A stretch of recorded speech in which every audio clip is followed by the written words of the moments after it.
Apa aku kelihatan bercanda? Aku akan tetap menikahinya, Pak, tanpa melepas pangkat dan bintangku. Wibowo berkata dengan nada yang serius sebelum keluar dari ruangan tersebut. Bahkan ketika ayahnya memanggilnya untuk kembali, ia tidak menoleh. Hari berikutnya, Ginny memiliki urusan bisnis ke luar negeri. Biasanya dia akan menggunakan pesawat komersil. Tapi kali ini dia meminta izin pada kakeknya untuk meminjam pesawat pribadinya. Dia tidak ingin Wibowo melacak keberadaannya lagi. Jadi dia mengganti handphone serta nomor teleponnya. Om Teddy sebenarnya khawatir pada putrinya itu, apalagi melihat matanya yang sembab. Dia tidak bisa melarangnya karena Ginny kekeh untuk pergi. Apakah desas-desus yang ada di rumah ini benar? Mereka putus. Batin Pak Teddy. Meskipun Ginny sudah dewasa, tapi di mata papanya, dia tetaplah putri kecilnya. Om Teddy mengeluarkan handphonenya dan menghubungi nomor Haris. Ya Om, suara Haris datar seperti biasanya. Bisakah kamu mengatur pertemuanku dengan Maijen Bambang hari ini? Apa ada masalah? Ini tentang sepupumu, Ginny. Oke, Om.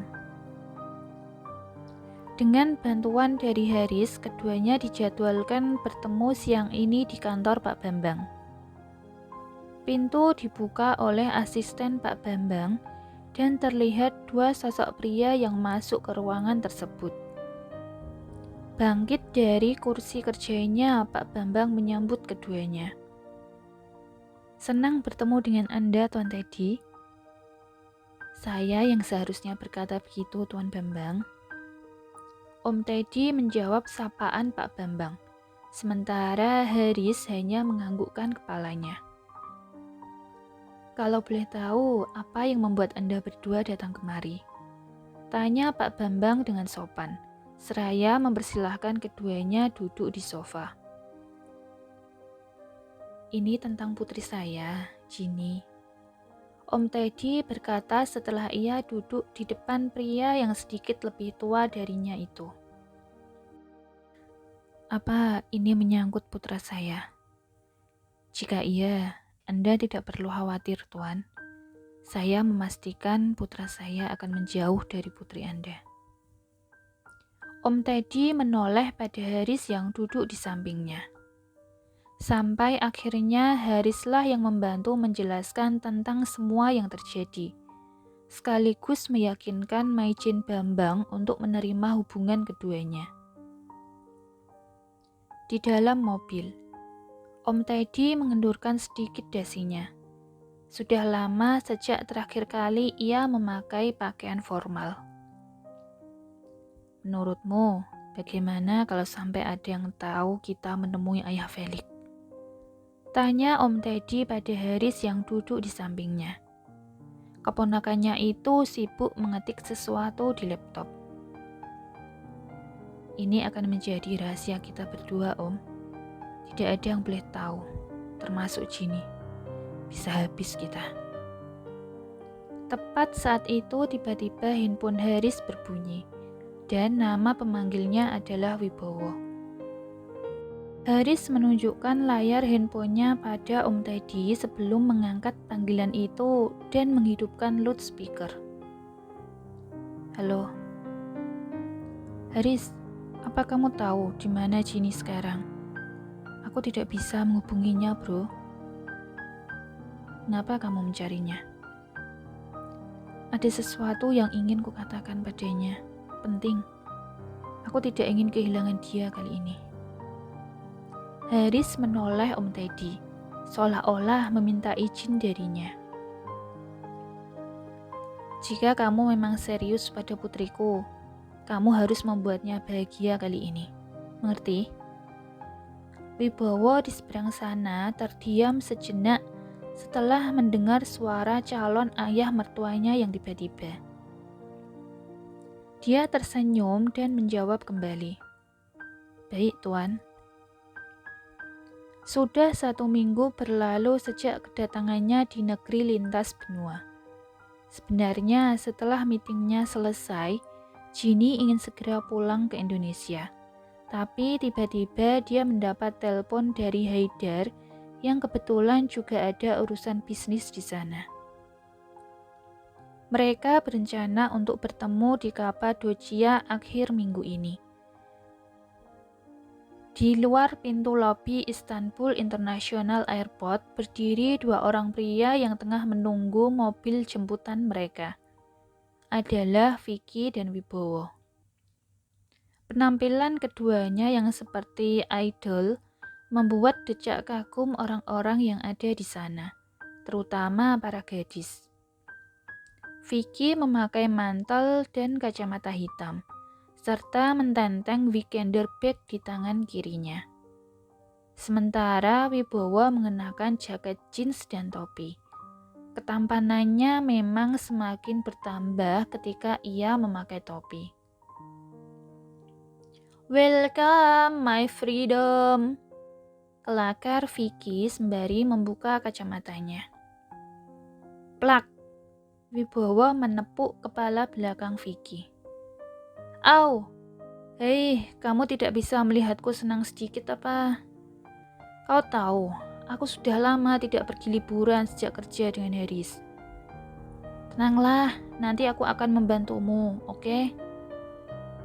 Ucap Vicky lagi sambil mengusap-ngusap kepalanya. Om Teddy hanya mengatakan pada Wibowo bahwa putrinya ada di Turki, tapi tidak menjelaskan detailnya. Namun, tanpa sepengetahuannya, Haris menginstruksikan pada Vicky untuk ikut dengan Wibowo mencari keberadaan sepupunya itu. Seusai pertemuannya dengan ayah Ginny tempo hari, ayah Wibowo, Maijen Bambang, tidak menghalangi lagi hubungan keduanya. Bahkan sekarang Wibowo sudah naik pangkat.